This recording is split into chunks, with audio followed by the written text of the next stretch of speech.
नमस्कार दोस्तों, आज की मार्केट सेंटिमेंट वीडियो में आप सभी का बहुत बहुत स्वागत है। आगे बढ़ने से पहले मैं आपसे अनुरोध करूंगा कि आपकी स्क्रीन पे जो पॉइंट्स हैं उनको एक बार पढ़ लीजिए। मेरा कोई भी व्हाट्सएप ग्रुप या टेलीग्राम चैनल नहीं है और फेक कमेंट से आप कृपया करके सावधान रहिए। तो दोस्तों, जैसा कि हमने लास्ट मार्केट सेंटिमेंट वीडियो में चर्चा की थी, वहाँ पर हमारा underground money flow neutral with negative bias था, तो मार्केट ने आज उसको फॉलो किया। मार्केट ओपन होने के बाद 2 बार मार्केट ने नीचे जाने की कोशिश की। हमारा आज का न्यूट्रल पॉइंट 21,726 था। 2 बार यहाँ पे मार्केट ने नीचे जाने की कोशिश की, लेकिन नीचे जाने की जो पावर थी या स्ट्रेंथ थी वो इतनी ज़्यादा नहीं थी कि मार्केट को ज़्यादा नीचे लेके जाया जा सके। तो दोस्तों, 2 अटेम्प्ट के बाद मार्केट जब वापस न्यूट्रल पॉइंट पे आई लगभग 11 बजे के आसपास, तो यहाँ पे जिन लोगों ने शॉर्ट पोजीशंस बनाई थी उन्होंने वहाँ पे एक एक्सचेंज ऑफ हैंड किया, मतलब शॉर्ट पोजीशंस को लॉन्ग पोजीशंस में कन्वर्ट कर दिया। तो उस समय हमारा जो मनी फ्लो था वो नेगेटिव से पॉजिटिव हो गया।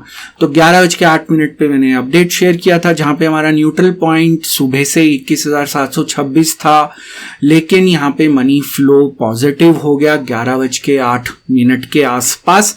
और उसके बाद भी मार्केट यहाँ पे इसके आसपास कंसोलिडेट करती रही।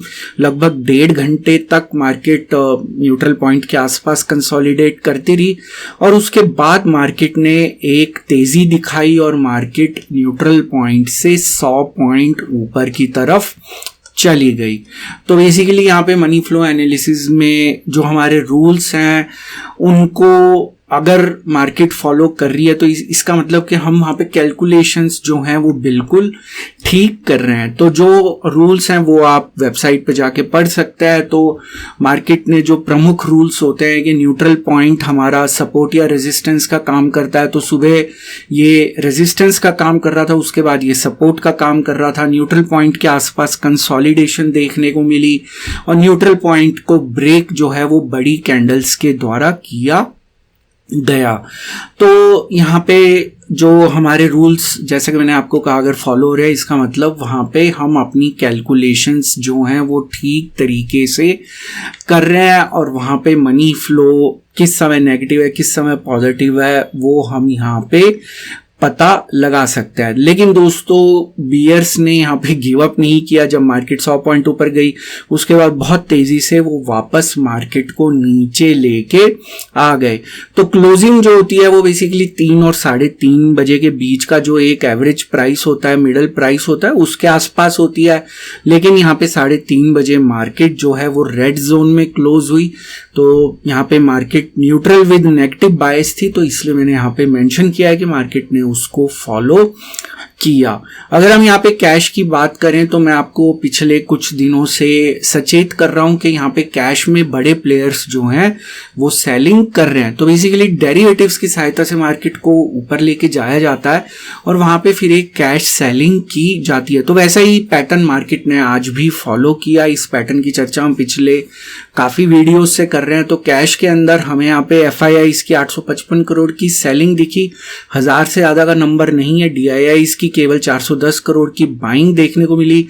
लेकिन हमारा यहाँ पे कैश का मनी फ्लो जो था वो नेगेटिव था और यहाँ पे बड़े प्लेयर्स कैश के अंदर सेलिंग कर रहे हैं। तो ये ratio, value to volume by ratio जो है ये 161 से 127 पे आ गई, जो कि इसके अंदर एक बड़ी गिरावट है। तो ये संकेत दे रही है कि यहाँ पे बड़े प्लेयर्स जो हैं मार्केट में कैश सेगमेंट में एक्टिव हैं। डेटा पॉइंट्स में वो दिख नहीं रहा, लेकिन यहाँ पे जो वैल्यू बाय वॉल्यूम रेशो है, डेटा कभी झूठ नहीं बोलता। इन द सेंस जो आप कैलकुलेशन करते हैं, मतलब ये जो डेटा है इससे आपको कुछ और दिखाया जा रहा है मार्केट के प्रति, लेकिन वैल्यू बाय जो वॉल्यूम रेशो है वो डिक्रीज हो रही है, वो 127 पे आ गई। और जैसा कि हम पिछले काफी दिनों से देख रहे हैं कि मार्केट को ऊपर ले जाने वाले स्टॉक्स में कोई हैवी वेट्स नहीं है। यहाँ पे नीचे ले जाने वाले स्टॉक्स में आपको हैवी वेट्स दिखेंगे, जैसे कि HDFC बैंक और बजाज बंधु यहाँ पे आपको दिखाई दे रहे हैं, जिसमें HDFC प्रमुख है। और यहाँ पे दोस्तों जो आपका D2C रेशो मैं आपको बता चुका हूं कि ये 2 था आज। तो डेरिवेटिव्स जो है प्रीडोमिनेंटली पूरे दिन मार्केट को कंट्रोल कर रहा था। डेरिवेटिव्स की सहायता से मार्केट को ऊपर लेके जाया गया। मैंने आपको एक्सचेंज ऑफ हैंड के बारे में भी बताया कि 11 बजे के आसपास एक एक्सचेंज ऑफ हैंड हुआ था। 11 बजे मतलब शुरू हुआ था, जो अगले 3-4 मिनट चला था और उसकी सहायता से मार्केट यहाँ पे ऊपर की तरफ गई थी, जिससे हमारा मनी फ्लो पॉजिटिव हुआ था। और यहाँ पे जो ऑप्शंस का मनी फ्लो है वो पॉजिटिव है। मुझे ऐसा लगता है कि ये पोजीशन हेजिंग के लिए बनाई जा रही है। फ्यूचर्स के मनी फ्लो में आज सब कुछ न्यूट्रल था, कोई बड़ी एक्टिविटी देखने को यहाँ पे नहीं मिली।